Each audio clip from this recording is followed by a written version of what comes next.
Assalamualaikum warahmatullahi wabarakatuh. Waalaikumsalam warahmatullahi Selamat wabarakatuh. sore Sobat Bawaslu, dan tentunya selamat menunaikan ibadah puasa bagi sobat-sobat yang beragama Islam. Semoga puasa kita, ibadah-ibadah kita di bulan puasa ini diterima oleh Allah Subhanahu wa Ta'ala, dan pada akhirnya kita termasuk dalam golongan orang-orang yang bertakwa. Amin, Allahumma amin.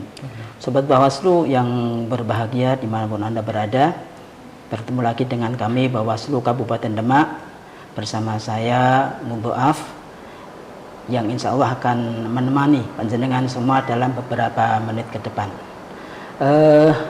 Untuk sore ini dan tahun ini ada sedikit spesial Sobat Bawaslu, karena biasanya kita Bawaslu Kabupaten Demak bersama panjenengan dalam kegiatan posonan ini pagi, tapi untuk tahun ini sore dengan satu edisi khusus, yaitu ngabuburit pengawasan sambil menunggu beduk maghrib. Kita melakukan satu perbincangan, daripada kita omong-omong yang tidak ada gunanya dan malah menjadikan puasa kita itu tidak dapat pahala.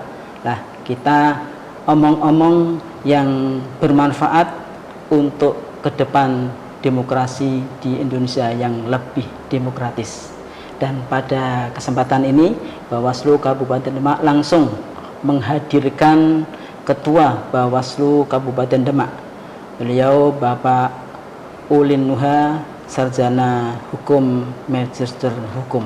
Selamat sore Pak Ulin. Selamat sore Pak Doa. Sehat Pak Ulin ya? Alhamdulillah. Alhamdulillah. Kalaupun tidak sehat ya disehat-sehatkan Pak ya. Biasa di Bawaslu itu kita kerjanya penuh waktu Pak ya. Ya. Kalau apalagi seperti tahapan kemarin kan, memang kita ya mau tidak mau, bahkan juga sampai tengah malam kita harus melakukan pengawasan. Oh begitu. Sahabat Bawaslu, begini, beliau itu bukan hanya pada tahun periode ini, beliau termasuk Bawaslu dalam 2 periode, mulai dari periode 2018 dan 2023 dan sampai nanti 2023 sampai 2029. Karenanya beliau tentunya sudah biasa makan asam garamnya dalam pengawasan pemilu. Pak Ulin, ini kan pemilihan sudah selesai, pemilu sudah selesai, pemilihan bupati dan wakil bupati, gubernur dan wakil gubernur sudah selesai. Bahkan kemarin tanggal berapa itu? 22 ya, sudah dilantik. Mohon dong di review apa yang dilakukan oleh Bawaslu sebetulnya dalam kegiatan pemilihan itu Pak. Ya, persiapan yang dilakukan oleh Bawaslu Demak untuk melakukan pengawasan pemilihan itu relatif cukup panjang ya. Jadi ini persiapan-persiapan kami lakukan itu jauh sebelum tahapan ini dimulai. Begitu ya. Jadi terutama kaitannya dengan anggaran ya. Jadi anggaran untuk pengawasan pemilihan bupati itu sudah kami siapkan di tahun 2022 berarti sekitar ya 2 tahun sebelumnya sebelum pelaksanaan itu sudah kami sudah mulai mempersiapkan dari sisi anggaran, bagaimana kemudian kami berkoordinasi dalam hal ini dengan Kesbangpol yang untuk mereka sebagai instansi yang nanti akan menyampaikan ke bupati terkait kebutuhan anggaran itu kan kami sudah harus berkomunikasi berapa sih anggaran yang kami butuhkan, anggaran yang KPU butuhkan. Itu penyelenggara sudah berkoordinasi dengan Sbang itu jauh sebelum tahapan dimulai. Jadi 2022 sampai kemudian terjadi pergantian periode anggota, ketua dan anggota itu, sampai kemudian akhirnya di bulan Oktober ya kalau tidak salah, Oktober 2023 itu akhirnya kemudian disepakati nominalnya sebesar yang kemarin sudah kita sama-sama ketahui. Berarti begini ya Pak ya, kegiatan pemilihan itu kan 2024, Iya.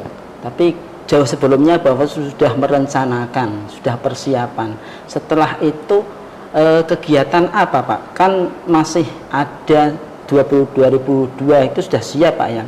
Jadi kegiatan itu 2024 mulai kegiatan. Kalau kegiatannya Bawaslu setelah itu apa Pak? Dalam rangka pengawasan itu apa? Iya, Strateginya? secara spesifik itu kalau kemudian kita bicara pemilihan, tahapannya itu kan memang dimulai di sekitar Juni ya, Mei Juni 2024 setelah pemilu selesai. Jadi memang praktis waktu kita itu tidak cukup banyak untuk kemudian menyampaikan sosialisasi yang terkait khusus pemilihan. Maka karena memang kemarin itu waktunya sangat terbatas, maka kami kemarin mengambil strategi untuk pengawasan sosialisasinya itu kami jadikan satu dengan pemilu. Jadi ketika kemudian ngomong pemilu itu ya juga bukan hanya kemudian pemilu saja, tapi kita sudah harus menyampaikan bahwa setelah pemilu ini itu sudah ada pemilihan yang di depan mata yang segera harus kita laksanakan, sehingga mau tidak mau proses sosialisasi terkait pengawasan pemilihan itu ya memang kita juga ngomong di tahapan pemilu yang memang waktu itu secara random, secara tahapan itu beririsan dengan Beririsan. pemilu. Oh, berarti ini Pak ya, Bawaslu sebelum mengawasi sudah lebih dahulu melakukan pencegahan. Ya. Ya, diantaranya sosialisasi itu Pak ya. Ya, Jadi bagaimana? saya kira memang upaya-upaya sosialisasi itu sebagai bentuk pencegahan kita kepada masyarakat bahwa ini loh, ngomong kalau kita bicara pemilu, bicara pemilihan itu ada regulasi-regulasi, ada larangan-larangan, ada rambu-rambu yang baik itu terutama oleh peserta ataupun masyarakat itu tidak boleh melanggar. Nah, itu yang memang tidak henti-hentinya, tidak capek-capeknya Disosialisasikan. kami menyampaikan kepada stakeholder ataupun masyarakat.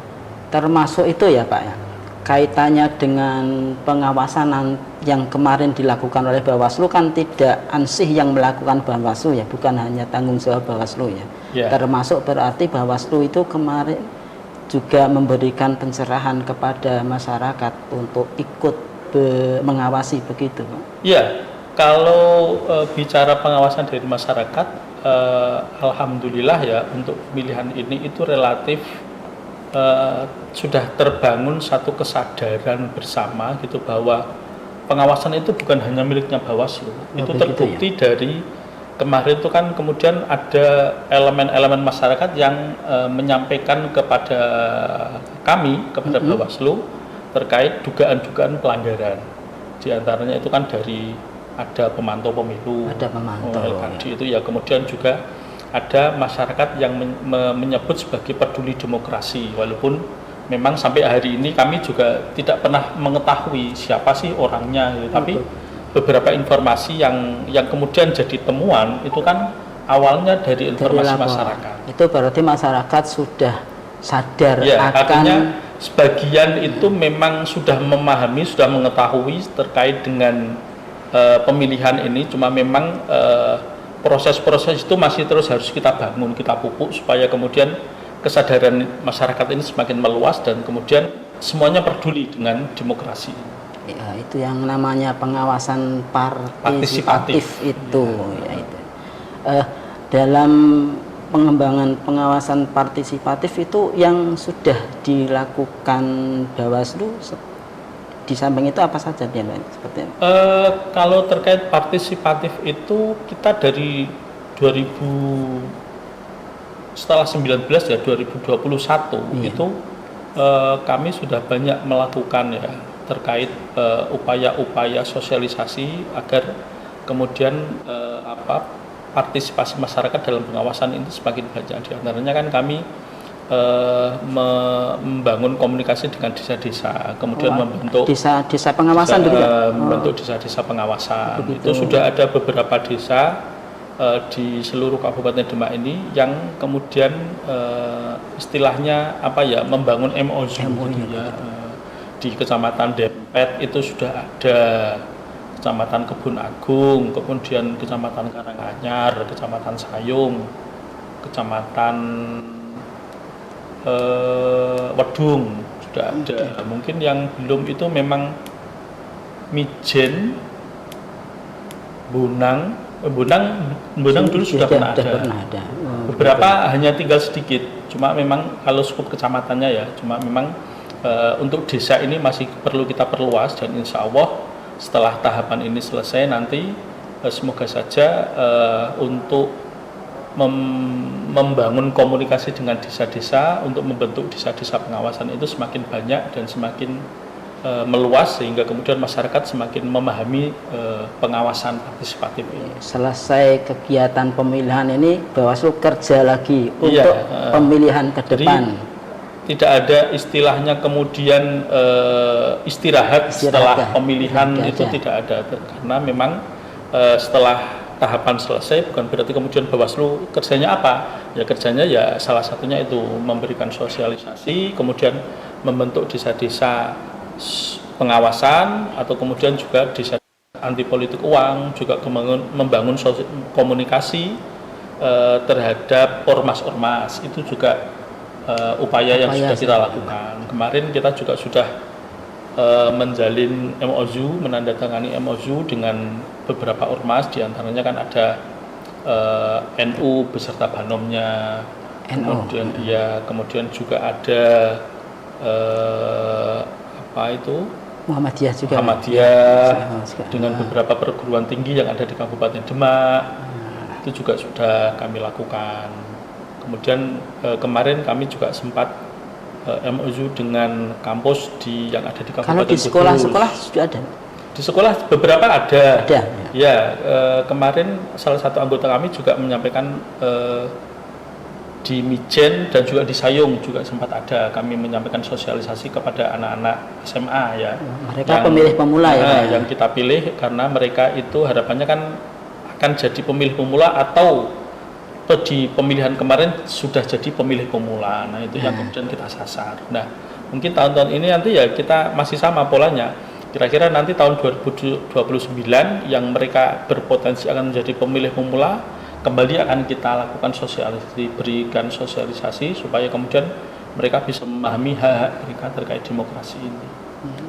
Jadi kegiatan-kegiatan itu jauh sebelum kemarin 2024 Bawaslu sudah gerilya untuk memberikan pencerahan, sosialisasi dan macam-macam, Pak. Terus di tahun 2024-nya hari pengawasannya, Pak. Tadi sampaikan Bapak mulai Juli itu kan sudah mulai pemutahiran data ya, pemutahiran data pemilih. Itu berarti Bawaslu melakukan pengawasan sendiri atau ada personel-personelnya lain, Pak? Iya, kalau Juli itu kan tahapan sudah mulai, dan juga itu setelah tahapan pemilihan umum ya, Pilpres. Jadi kan kemudian kami itu relatif sudah punya pasukan di tingkat bawah. Jadi ketika proses tahapan pemutahiran data pemilih untuk pemilihan itu, karena kami sudah punya pasukan, sehingga kemudian tugas-tugas itu juga kita bagi rata, kita bagi dengan jajaran ad hoc di bawah kita. Jadi bukan hanya kemudian tugasnya Bawaslu saja, tapi pengawas-pengawas tingkat kecamatan, tingkat desa itu juga sudah kami kerahkan untuk kemudian melakukan pengawasan terhadap pemutahiran data pemilih itu. Termasuk juga kami menyampaikan kepada masyarakat bahwa justru masyarakat itulah yang punya peran paling penting. Karena apa? Karena haknya itu ada di mereka. Kalau ada satu warga saja yang kemudian tidak tercatat di data pemilih itu, kan mereka yang akan rugi karena mereka tidak bisa menggunakan hak pilihnya. Nah, itu yang juga kami dorong agar kemudian masyarakat ini yang kemarin itu abai, tidak peduli, itu kemudian bisa muncul kesadaran bagaimana kemudian mereka merasa rugi kalau kemudian nama mereka itu tidak ada. Itu yang seharusnya juga menjadi perhatian kita. Dimulai berarti pemutakhiran data itu mulai coklit itu ya Pak, mulai pencocokan dan penelitian data. Setelah pemilu itu kan sudah ada DPT dari hasil pemilu ya, nah itu kemudian disinkronkan kembali dengan data dari Dukcapil, yang itu kemudian nanti dicek ulang. Kira-kira yang data pemilu ini ada nggak yang sudah meninggal, ada nggak warga yang kemudian berubah posisi menjadi TNI Polri misalnya, nah itu kan kemudian dicoret-coret. Nah, atau yang sudah pensiun, yang semula aktif kemudian pensiun, itu kan nanti dimasukkan.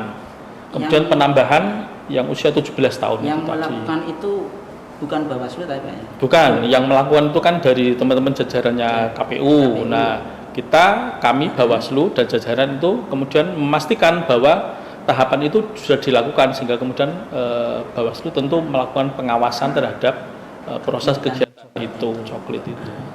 Jadi biar benar-benar nanti ketika waktu itu harapannya berarti daftar pemilih menjadi berkualitas begitu Pak? Iya, supaya kemudian semua pemilih, semua penduduk, semua warga masyarakat yang memang sudah punya hak itu namanya ada di daftar pemilih itu. Pemutakhiran data, Bawaslu melakukan pengawasan, kemudian jadi tahap-tahapan lagi ya Pak setelah pemutakhiran data? Ya, setelah pemutakhiran itu kan kemudian KPU menetapkan menjadi daftar pemilih sementara. Nah, itu juga kami melakukan pengawasan juga. Kami di tingkat kabupaten ini kemudian meminta data-data hasil pengawasan itu dari teman-teman jajaran tingkat desa dan kecamatan. Kemudian kami sondingkan dengan datanya KPU. Sudah sama apa belum nih? Kalau kemudian masih ada yang belum, hasil pengawasan Bawaslu itu ternyata masih ada beberapa nama yang belum masuk. Nah, itu kami sampaikan. Ini masih ada sekian warga yang belum masuk di daftar pemilih sementara. Nah, itu kami sampaikan kepada KPU. Sampai pada penetapan. Sampai terakhir DPT, daftar pemilih tetap itu yang sudah yang nanti yang sudah ditetapkan oleh KPU ya. Nah, yang itu akan menjadi data untuk surat suara. Terus setelah itu apakah terus Bawaslu diem, tidak dilakukan pengawasan lagi Pak dengan itu? Masih proses pengawasan itu kan tidak ketika kemudian DPT selesai berarti selesai, tidak. Tetap Bawaslu masih melakukan pengawasan secara periodik ya. Jadi kemudian tidak, DPT ini kan kemudian hasil sinkronisasi, hasil kemudian update data kan ada, mungkin setelah ditetapkan menjadi DPT kan ada warga yang meninggal, kan tetap ada. Masih lama panjang. Iya, prosesnya masih sangat panjang. Jadi kemudian bukan berarti ketika sudah DPT terus kita berhenti, tidak, tapi ya tetap proses itu tetap jalan. Jadi mengupdate data-data yang kira-kira sekiranya pemiliknya sudah TMS. Nah, itu yang kemudian nanti kami sampaikan ke Bawaslu, ke KPU. Agar mereka tidak disalahgunakan, ya Pak? Iya, jadi artinya kalau kemudian memang sudah ada warga yang TMS ya harus dicoret sehingga kemudian jumlah surat suara ini bisa sesuai dengan daftar pemilihnya. Kan memang kalau ada kelebihan ini kan itu tadi takutnya nanti disalahgunakan gitu. Terus tahapan pemutakhiran data, terus tahapan apa lagi itu Pak? Setelah tahapan pemutakhiran data itu bukan kemudian tahapan ini selesai baru berganti, tidak ya. Tapi ini kan tahapan ini berjalan, kemudian ada juga tahapan lain juga, waktunya itu juga harus saling bersinggungan. Ya. Karena kalau kemudian hanya daftar pemutakhiran saja, kemudian tahapan yang lain tidak berjalan, itu nanti malah KPU tidak punya sisi manajemennya tidak bagus. Sehingga kemudian semua tahapan-tahapan yang harus berjalan beriringan ya berjalan dalam rangkaian menuju waktu yang sama gitu ya. Misalnya kemudian tahapan pemutakhiran data itu kan juga bareng juga dengan pencalonan misalnya. Pencalonan itu kan berjalan juga di antara proses dari DPS menuju DPT, itu juga ada namanya tahapan pencalonan. Ya itu Pak, yang di pencalonan itu Kabupaten Demak ini ya Pak, Iya. itu ada berapa yang mencalonkan itu Pak? Kan kemarin waktu pemilihan ada 2 calon, Pak. Iya. Ada 2 pasangan calon. Apa itu semua hanya 2 pasangan calon atau sebelumnya tidak ada calon yang bukan dari partai, tidak ada Pak? Kebetulan di Demak itu tidak ada calon independen ya. Calonnya itu ya dari partai politik saja. Ya hanya 2 itu. Hanya 2 itu. Ya, masing-masing dari PDI beserta Golkar dan beberapa partai pendukung. Kemudian yang satu lagi itu dari PKB dan Gerindra beserta partai pendukungnya. Jadi memang dari awal itu memang sepertinya yang calon independen ini kayaknya kok apa ya, setelah 2020 ya. Dulu pernah ada ya itu. Yang 2020 itu sempat mereka bakal calon sudah punya dukungan sekian puluh ribu KTP. Nah, ketika kemudian didaftarkan, diajukan ke KPU itu ternyata jumlah syaratnya masih kurang. Masih kurang. Dan oleh KPU karena memang pengajuannya itu di hari terakhir, sehingga kemudian ketika ini kurang kemudian tidak bisa ditambah atau diperbaiki lagi.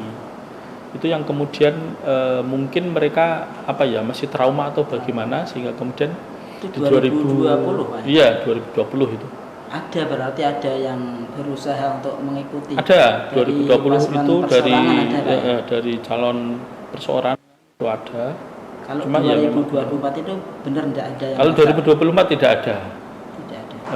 Kemarin hasil sebelum pencalonan itu ya sempat ada suara-suara ya, tapi faktanya ketika yang kita jadikan patokan itu kan saat mendaftar. Yang datang ke KPU siapa, yaitu yang kemudian kita. Bawaslu juga mengawasi dalam pendaftaran itu Pak. Proses pendaftaran itu tentu tidak lepas dari pengawasan Bawaslu. Jadi Bawaslu bahkan di hari terakhir itu sampai jam 12.00 itu ya Bawaslu ada di situ. Iya.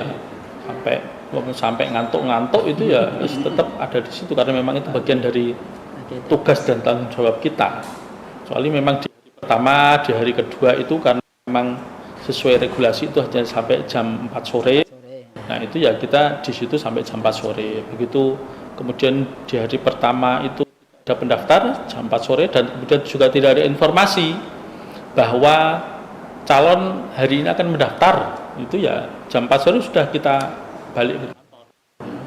Tapi begitu ada informasi misalnya jam 3 sampai selesai proses pendaftaran, ya tetap akan kita tunggu. Tapi kemarin itu yang mendaftar itu rata-rata datang di siang hari ya, tidak sampai malam, sehingga kemudian proses pendaftaran itu walaupun memang faktanya itu teman-teman ini ya di hari terakhir tetap jagani kita sampai sampai jam 12.00, takutnya tiba-tiba ada yang datang gitu. Jadi sesuai regulasi memang untuk hari terakhir sampai diberi kesempatan sampai jam 00. Iya.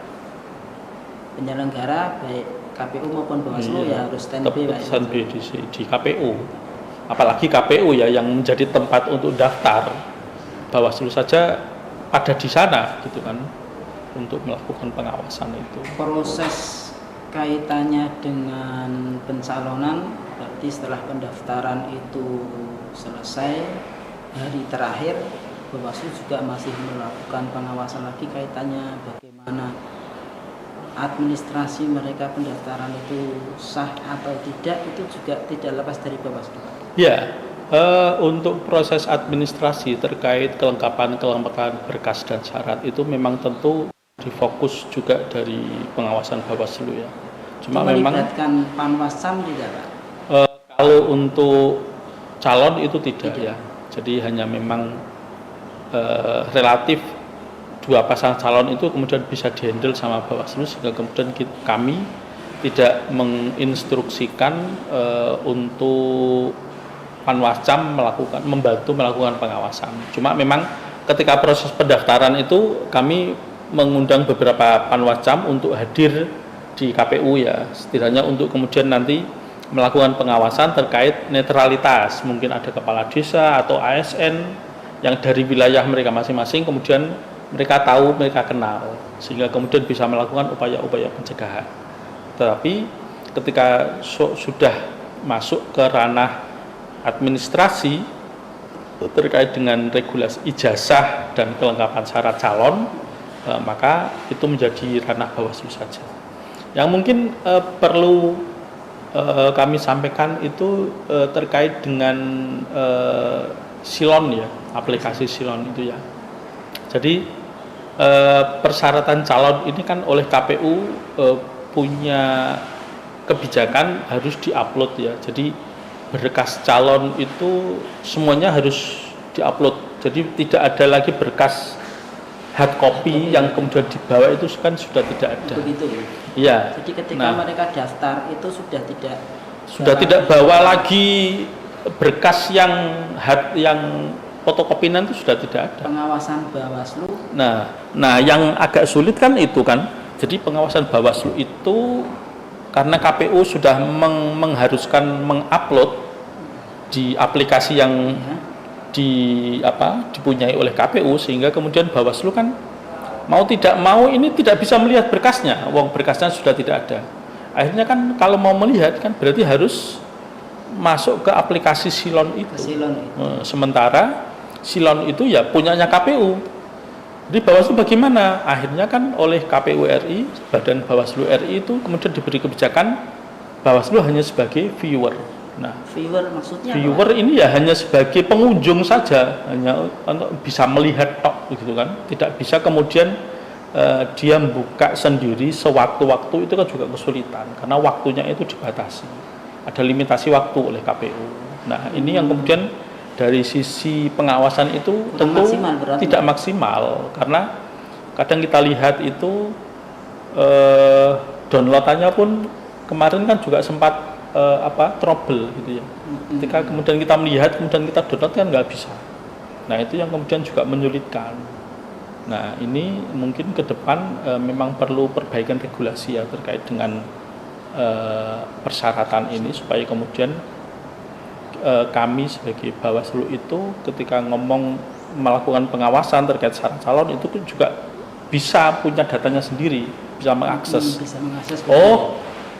Si A ini sebagai calon bupati ternyata ijazahnya pakai paket A atau paket B misalnya. Nah, itu kan kemudian kami tahu gitu kan. Kemudian bisa klarifikasi atau konfirmasi atau kemudian melakukan pengawasan. Saya ini siapa sih yang mengeluarkan? Walaupun kemarin relatif di proses-proses klarifikasi ijazah itu memang KPU melibatkan, tapi yang di syarat calonnya sendiri ini yang kemudian memang harus ada perbaikan regulasi agar kemudian Bawaslu ini aksesnya itu lebih mudah gitu. Iya. Ya, tidak terbatasi, yang sama-sama penyelenggara. Iya, karena kita sama-sama penyelenggara gitu. Nah, itu yang memang undang-undang betul. Itu di tahap-tahap pencalonan dan juga ada irisan lagi, mungkin tadi yang Bapak sampaikan kaitannya dengan DPT itu juga menjadi satu data basis untuk membuat surat suara, termasuk logistik itu juga. Iya, jadi pengawasan logistik juga waktu itu langsung beririsan juga ya. Karena memang semuanya itu berkelindan ya, sambung menyambung. Ketika proses ini belum selesai, ini sudah harus juga dipersiapkan pencalonan. Ketika pencalonan ini selesai, daftar pemilih ini selesai, lah sudah ini untuk kemudian mengakomodir supaya orang ini bisa dipilih, itu pakainya apa? Surat suara. Kemudian surat suara kan tidak hanya berdiri sendiri surat suara tok, tapi harus ada kotaknya, harus ada biliknya. Kemudian untuk surat suara ini jumlahnya berapa di setiap TPS kan harus ada jumlahnya juga, dihitung juga, ada pembukuannya, sehingga kemudian ini per TPS sesuai dengan jumlah di TPS atau ada kelebihan, Pak? Surat suara harusnya itu. Ya, itu kan harus ada kelebihannya kan, ada cadangannya. Ya? Itu supaya nanti ketika kemudian ada pemilih di luar DPT, Ya. itu kemudian masih tetap terakomodir.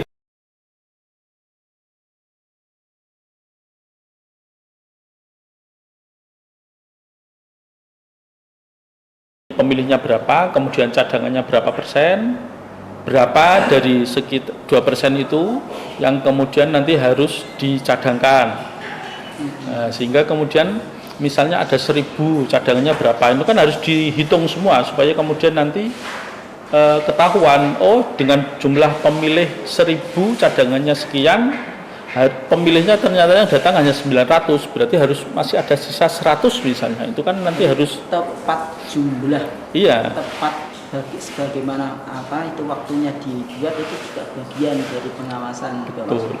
Memastikan ketepatan. Iya, ketepatan logistik itu Bahwa sehingga juga kemudian berarti mengawasi di tempat produksi itu, Pak.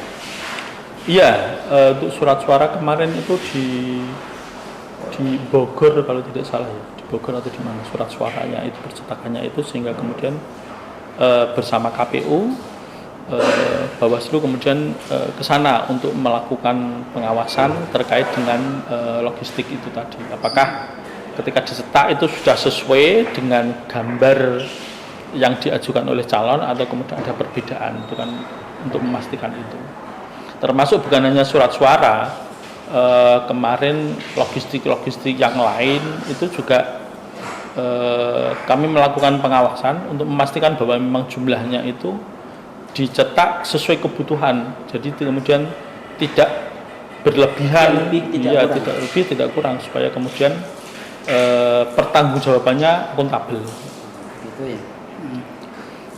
Selesai mereka yang sebagai calon itu sudah ditetapkan, otomatis mereka kan punya satu hak untuk mengenalkan kepada masyarakat itu ya. Iya. Itu di proses tahapan apa itu? Itu tahapan kampanye. Ya. Itu hak dari dari peserta pemilihan untuk mensosialisasikan kepada warga masyarakat. Bawaslu ngapain, Pak? Ya, justru tantangan terbesar itu ketika proses kampanye ya. Jadi kampanye ini kan tidak hanya kita mengawasi pasangan calon saja, tapi kita juga mengawasi warga masyarakat yang ikut dalam kegiatan kampanye tersebut. Jadi kampanye ini kan satu proses sosialisasi calon kepada pemilihnya, sehingga kemudian dalam proses ini tentu calon dan pemilih itu mereka akan bertemu. Nah, pemilih ini kan kemudian macam-macam, Pak. Pemilih ini ada yang latar belakangnya itu bukan hanya pemilih swasta saja, tapi pemilih-pemilih yang secara regulasi itu dilarang berkampanye, itu juga punya hak untuk memilih nantinya. Meskipun dia dilarang berkampanye, tapi kan dia punya hak untuk memilih. Nah, berarti Bawaslu tidak hanya mengawasi tahapan saja, Pak. Ada yang non tahapan seperti itu bukan tetap tahapan di tahapan kampanye, tetapi pengawasannya ini menjadi pengawasan ASN, kepala desa, apakah kemudian dia ikut berkampanye atau tidak, itu kan kita juga harus mengawasi itu ya. Jadi misalnya kemudian ada ASN yang ikut berkampanye, kan tidak boleh sesuai dengan regulasi. Nah, bagaimana kemudian kita, padahal mereka juga memilih toh, Pak? Lah iya, mereka punya hak pilih, tapi mereka dilarang berkampanye. Ikut berkampanye itu dilarang. Karena ASN itu merupakan ya kalau kemudian dia yang menduduki satu jabatan, itu artinya kan dia pejabat negara. Kalau mungkin dia guru ya, yang kemudian memang tentu arahnya ke sana. Kalau kemudian dia misalnya sekda ya, sekda itu kan harus ASN, harus PNS kan. Nah, kalau dia kemudian boleh berkampanye, misalnya dia kemudian memilih si A, nah pasti kepala dinas sampai ke bawah itu ikut dia semua. Kenapa? Ya kalau tidak nanti bisa jadi jabatan kepala dinas itu digeser. Makanya ini harus dilarang seperti itu. Nah, termasuk juga kepala desa. Kepala desa ini kan jabatan di tingkat desa yang kemudian orang-orang di tingkat desa itu masih apa ya, masih mendengarkan gitu ya, masih percaya. Jadi kalau misalnya Pak Kades, Pak Kepala Desa, Pak Lurah ini menyampaikan, Pak besok di pemilihan nyoblos si A, kalau tidak bantuan jenengan saya tarik. Nah itu mereka sudah pada takut itu Pak. Nah ini yang kemudian menjadi perhatian Bawaslu agar kemudian orang-orang yang punya kekuasaan kemudian bisa mempengaruhi pemilih-pemilih ini kemudian bersikap netral sehingga kemudian itu dilarang. Dari hasil pengawasan Bawaslu ada enggak dugaan-dugaan pelanggaran kaitannya dengan yang non tahapan seperti itu Pak yang kalau selama masa kampanye kemarin total kita Bawaslu ada 8 penanganan pelanggaran ya. Pelanggarannya itu ada yang ASN yang kebetulan juga ikut berkampanye, bukan berkampanye tapi dia hadir saat calon ini mau berangkat untuk pengambilan nomor urut. Jadi dia hadir di tengah-tengah pasangan calon saat mereka itu apa ya istilahnya berdoa gitu. Bahkan dia memakai kaos pasangan calon tersebut, ini ASN, sehingga kemudian hasil dari pengawasan itu setelah ada bukti kami rekomendasikan ke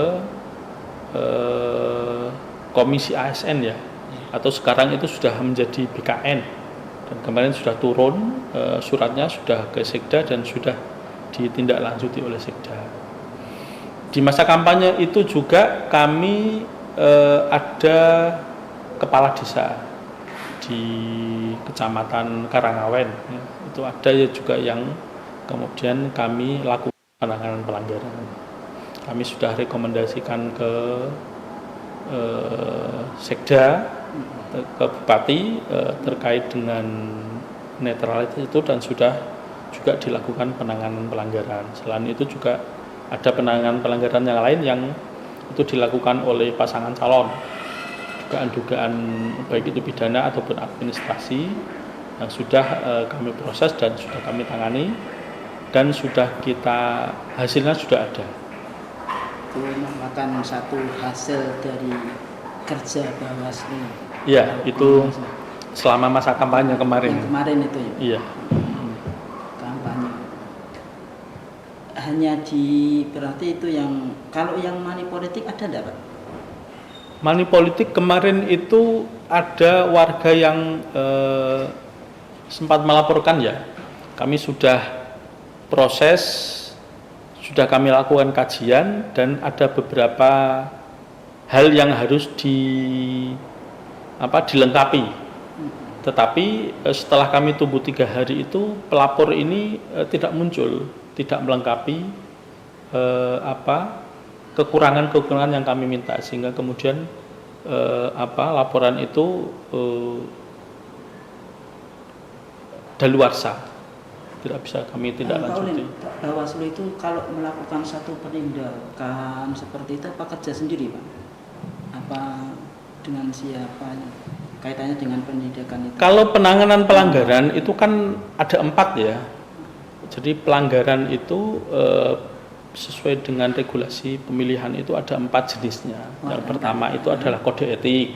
Kode etik. Kalau kode etik itu kalau pelakunya misalnya itu adalah jajaran ad hoc, ya. Itu Bawaslu Kabupaten bisa melakukan penanganan sendiri. Artinya kemudian pelaku ini misalnya di jajaran Bawaslu, Panwascam atau PKD itu bisa diberikan sanksi sendiri, misalnya diberhentikan atau kemudian hanya diberikan peringatan itu. Kalau kemudian misalnya di jajarannya KPU, PPK dan tingkat desa itu ya nanti kami merekomendasikan ke KPU, ini loh ada anak buahmu yang melakukan pelanggaran kode etik, silakan mau Anda ganti atau Anda bina atau hanya diperingatkan saja.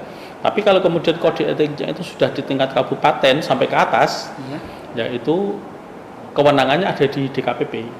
Jadi nanti kami Bawaslu Kabupaten menyampaikan ke DKPP bahwa terjadi pelanggaran kode etik yang dilakukan oleh si A, misalnya Bawaslu Kabupaten atau KPU. Nah, itu yang pertama pelanggarannya. Pelanggaran yang kedua itu adalah pelanggaran lainnya, perundangan lainnya. Nah, ini tadi sudah ada contohnya, adalah ASN misalnya. Kalau ASN yang ikut serta dalam kegiatan kampanye, nah itu bisa kena perundangan lainnya. Misalnya dia kan melanggar di PP terkait ASN itu ya, PP 50 atau berapa itu. Nah, itu kan karena itu tidak masuk di perundangan untuk pemilihan, maka kami menyebutnya adalah pelanggaran perundangan lainnya. Nah, itu nanti ya kami rekomendasi, kemudian soal hukuman dan disiplinnya itu ada di kewenangannya ASN tersebut, bosnya, misalnya sekda atau siapa. Kemudian jenis pelanggaran yang ketiga itu adalah administrasi. Administrasi ini biasanya kaitannya dengan pelanggaran-pelanggaran yang dilakukan oleh baik itu penyelenggara, dalam hal ini KPU, atau peserta. Misalnya kalau peserta itu ya yang paling banyak itu dia saat masa kampanye masang APK itu di pohon, di taman, di jembatan, itu kan nggak boleh. Nah, itu masuk di pelanggaran administrasi. Itu ya sifatnya ya ketika kemudian benderanya atau APK-nya misalnya sudah dicabut, itu ya sudah berarti sudah tidak ada lagi, sudah selesai perkaranya gitu ya. Jadi sudah tidak ada ya. Kemudian yang terakhir itu adalah pelanggaran pidana pemilihan. Nah, pelanggaran pidana ini yang kemudian Bawaslu tidak bisa sendirian. Jadi harus ada kepolisian dan kejaksaan. Nah, itu masuk disebut sebagai sentra Gakumdu. Gakumdu itu ya, apa artinya, Pak? Sentra Penegakan Hukum Terpadu. Jadi artinya terpadu itu ya kejaksaan, kepolisian dan Bawaslu duduk bersama terus berdiskusi terkait satu masalah itu. Kira-kira dari masalah ini apa sih yang kemudian bisa dilakukan oleh sentra Gakumdu? Nah, apakah kemudian ini harus masuk ke pidana atau kemudian bukti-buktinya bagaimana? Nah, itu nanti didiskusi di proses itu. Bawaslu sudah punya kewenangan menyidik itu, Pak ya? Tidak ada. Ya. Jadi itu nanti semua diserahkan ke sentra Gakumdu, masing-masing lembaga punya kewenangan untuk kemudian berargumen sesuai dengan kapasitasnya.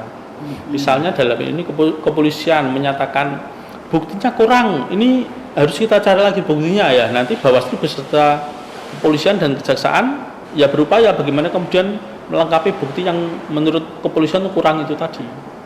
Sehingga kemudian ini bisa masuk ke proses penyidikan oleh kepolisian. Ketika di kepolisian sudah misalnya kejaksaan kok bilang kurang, ya nanti ya kita diskusi lagi, kita cari lagi alat bukti yang bisa menambahi supaya menurut kejaksaan tadi yang kurang itu tadi bisa lengkap. Jadi prosesnya memang tidak mudah, proses untuk sentra Gakumdu supaya kemudian sampai ke pengadilan itu memang cukup panjang ya, tapi oleh regulasi itu kita dibatasi sentra Gakumdu itu hanya 3+2. Kalau kemudian itu dimaksimalkan kan kita hanya punya 5 hari saja. Padahal pidana-pidana umum yang terjadi di kepolisian, yang dilakukan oleh kejaksaan itu waktunya lebih dari 5 hari. Tapi undang-undang pemilihan oleh pembuat undang-undangnya itu hanya untuk Bawaslu diberikan waktu 5 hari sampai kemudian ini bisa disampaikan ke penyidik, bisa naik ke penyidikan. Itu yang salah satu kendalanya di situ. Iya. Macam kita Bawaslu itu mau bekerja tapi ya dibatasi dengan waktu yang sangat relatif. Iya, singkat sekali. Kembali Pak yang tadi kaitannya dengan pelanggaran administratif yang dilakukan oleh peserta, memang nampaknya setiap tahun itu banyak itu ya Pak? Ya, saya kira memang kalau istilahnya mungkin orang-orang dari peserta atau peserta pemilu itu sendiri itu mengibaratkan pemilihan ini kan seperti main bola ya. Main bola itu kalau kemudian tidak ada pelanggaran itu kayaknya tidak mungkin gitu ya. yang namanya sepak bola itu pasti ada yang namanya menekel, menendang lawan, atau kemudian mendorong lawan supaya kemudian dia bisa menciptakan gol. Nah, itu yang paradigma itu yang kayaknya memang apa ya, masih dipakai oleh teman-teman peserta ini, sehingga kemudian ketika bicara pemilu atau pemilihan itu ya apa ya, dinamikanya ada di situ gitu. Nah, memang cuma begini Pak, kelihatannya kalau seperti itu kayak Bawaslu kok membiarkan begitu ya. Sebenarnya Bawaslu tidak membiarkan ya. Jadi ketika ada pelanggaran khususnya administrasi itu, Bawaslu sudah melakukan upaya-upaya. Jadi dari mulai sebelum masa kampanye itu Bawaslu sudah menyampaikan potensi-potensi pelanggaran itu biasanya ya di pohon, pemasangan APK di pohon dan di taman. Memang itu sudah kami sampaikan, tapi memang itu tadi peserta itu ketika mereka mengeluarkan dana untuk memasang APK ke orang-orang yang disuruh itu, mereka itu dananya hanya untuk memasang, tidak ada dana untuk melepas gitu ya. Sehingga kemudian itu sebetulnya tanggung jawab siapa toh Pak? Ya, ini yang kemudian memang masih menjadi apa ya? Kalau secara regulasi pemilihan itu tanggung jawab APK yang ada di pohon, taman itu sebenarnya sesuai regulasi itu dikembalikan ke Perda. Artinya kemudian yang bertanggung jawab ini adalah Satpol. Karena penegak Perda itu kan Satpol ya. Tapi Satpol ini kan instansi yang memang langsung bersentuhan dengan calon ya. Kalau dia nanti misalnya calon bupati ini menang, sementara dia kemudian gambarnya di masa kampanye kemarin dibersihkan oleh Satpol PP kan ya, pertaruhannya soal jabatan. Nah, itu yang memang kemudian harus dicari solusi. Bagaimana kemudian agar persoalan APK ini tidak seolah-olah itu jadi lingkaran setan gitu ya, karena KPU kemudian membuat aturan pembersihan atau penertibannya itu diserahkan ke penegak perda, tapi penegak perda itu juga berhadapan dengan bakal calon yang bisa jadi nanti dia menjadi pemimpinnya. Nah, kemarin sudah ada kesadaran ya untuk di pemilihan 2024 ini masing-masing pihak itu bertanggung jawab. Misalnya kayak KPU kemarin kan juga sudah diberikan kewajiban agar APK yang difasilitasi oleh KPU itu dibersihkan sendiri oleh KPU. Kemarin sudah jalan ini. Cuma yang memang yang masih belum itu ya yang dari peserta ini. Ya, ini yang memang harus terus-menerus Bawaslu tidak boleh bosan untuk memberikan sosialisasi bahwa APK yang dipasang oleh peserta pemilihan itu juga harus menjadi tanggung jawab mereka, agar kemudian ke depan itu ketika mereka sudah masang APK bisa ditertibkan sendiri oleh mereka ketika selesai, ataupun ketika mereka memasang itu sesuai dengan regulasi, tidak melanggar regulasi, misalnya tidak dipasang di pohon ataupun di taman. Itu kaitannya dengan kampanye. Bawaslu tentunya juga melakukan pengawasan sampai batas akhir kampanye selesai Pak ya. Kampanye selesai itu kapan itu Pak? Kampanye selesai itu sesuai regulasi di 3 hari sebelum pemungutan suara. Berarti kemarin kan tanggal 27. Berarti 23 itu mereka sudah selesai ya. Dengan 24, 25, 26 ini masa tenang. Sehingga tanggal 23 November itu kemarin menjadi hari terakhir masa kampanye. Nah, makanya kan ketika tanggal 25 Bawaslu itu pada nyabut. Iya, karena memang itu tadi anggaran dari peserta pemilihan ini hanya untuk masang saja, tidak ada untuk anggaran untuk melepas, sehingga kemudian ketika di tanggal 25, 24 itu masih banyak APK-APK yang terpasang, sementara itu sudah masuk masa tenang, sehingga kemudian Bawaslu ya mau tidak mau harus berperan di situ, sehingga kemudian Bawaslu sebetulnya bukan tanggung jawab Bawaslu Pak. Iya, Meskipun sebenarnya juga bukan tanggung jawab Bawaslu, kan memang di regulasi itu Bawaslu bukan sebagai pihak yang harus menertibkan, mengeksekusi itu. Tapi ya karena kalau kemudian peserta tidak mau, sudah di tanggal 24 sudah masuk masa tenang, tapi peserta tidak mau, kan Bawaslu tidak bisa diam. Akhirnya ya bagaimana caranya kemudian agar di masa tenang ini APKW itu bisa bersih. Mau tidak mau ya Bawaslu bersama stakeholder akhirnya kemudian melakukan aksi untuk pembersihan itu.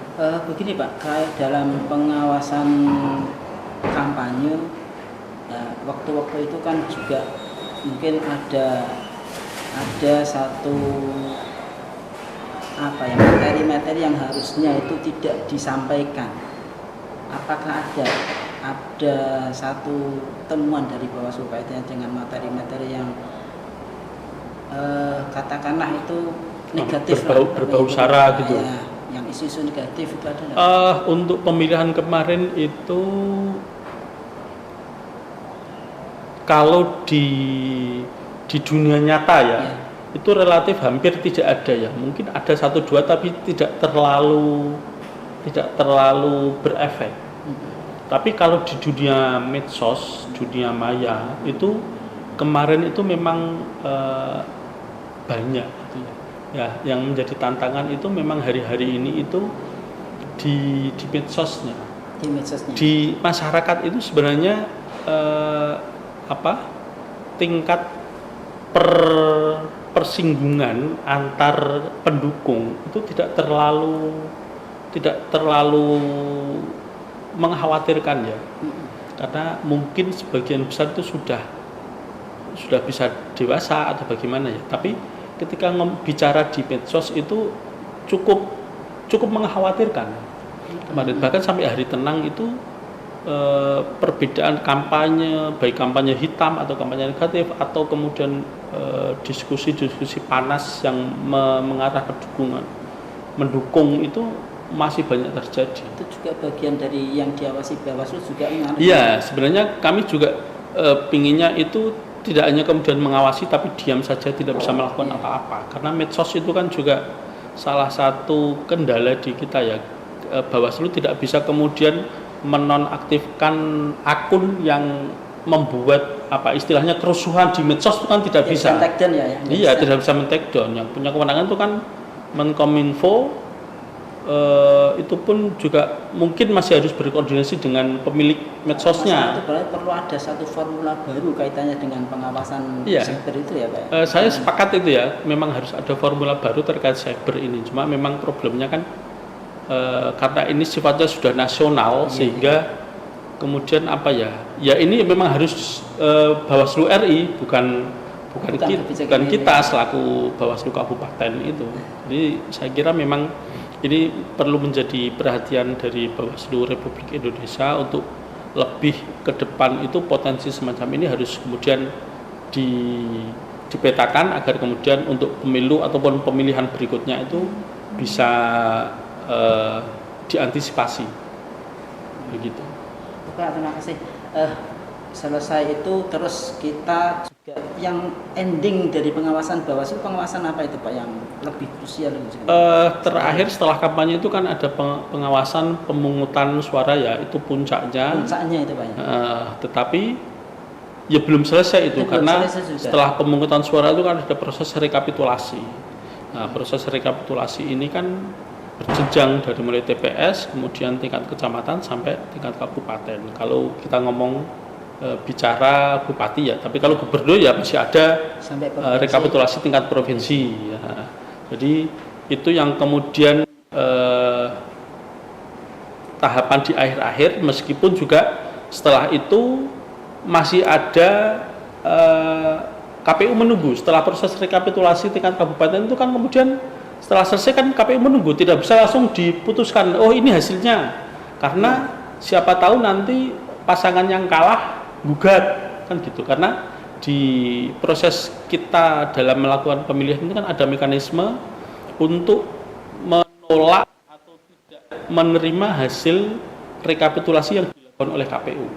Mereka bisa menggugat, ada hak bagi pasangan yang kalah yang oleh hasil rekapitulasi KPU itu yang kalah, kemudian dia melaporkan atau menggugat ke Mahkamah Konstitusi. Nah, tapi alhamdulillah kan di Demak itu tidak ada ya. ya, Tidak ada ya. Demak tidak ada, sehingga kemarin setelah menunggu beberapa hari pasca rekapitulasi, kemudian sudah KPU Kabupaten Demak sudah mendapatkan surat dari Mahkamah Konstitusi melalui KPU RI bahwa di Demak tidak ada gugatan, sehingga kemudian tanggal 9 Januari ya, 9 Januari itu dilakukan pleno hasil rekapitulasi, kemudian tanggal 10-nya sudah diserahkan ke DPRD Kabupaten Demak untuk diusulkan penetapannya oleh Kemendagri. Dan alhamdulillah tanggal 20 Februari kemarin bersama 33 berarti ya, 33 kabupaten kota se-Jawa Tengah itu dilantik di Jakarta oleh Pak Presiden. Oke, terima kasih Pak Ulin yang telah memberikan satu pencerahan kepada sobat-sobat Bawaslu bagaimana kerja Bawaslu Kabupaten Demak dalam mengawal demokrasi, pemilihan bupati dan wakil bupati, pemilihan gubernur dan wakil gubernur Jawa Tengah sampai selesai penetapan kemarin. Sebelumnya, sobat-sobat Bawaslu, Pak Ulin mohon untuk bisa memberikan closing statement. Ya. Saya kira dengan berakhirnya tahapan pemilu dan pemilihan di tahun 2024 ini, tugas Bawaslu belum berakhir ya. Bawaslu masih harus tetap melakukan sosialisasi, pengawasan, kemudian juga memberikan edukasi kepada masyarakat bahwa pengawasan itu bukan hanya menjadi tugas Bawaslu saja, tetapi merupakan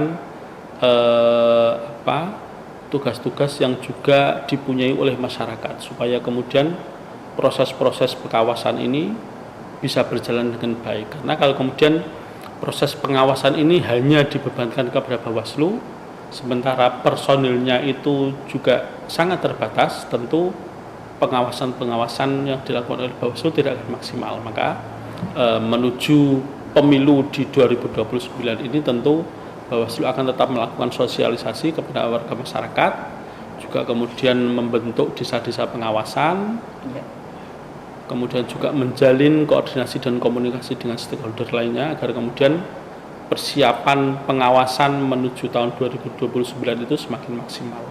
Saya kira itu Pak Dor. Terima kasih kehadirannya dan pencerahannya Pak Ulin, sahabat-sahabat yang berbahagia. Demikian apa yang disampaikan oleh Pak Ulin kaitan dengan bagaimana Bawaslu Kabupaten Demak menegakkan demokrasi, ikut menegakkan demokrasi di Kabupaten Demak.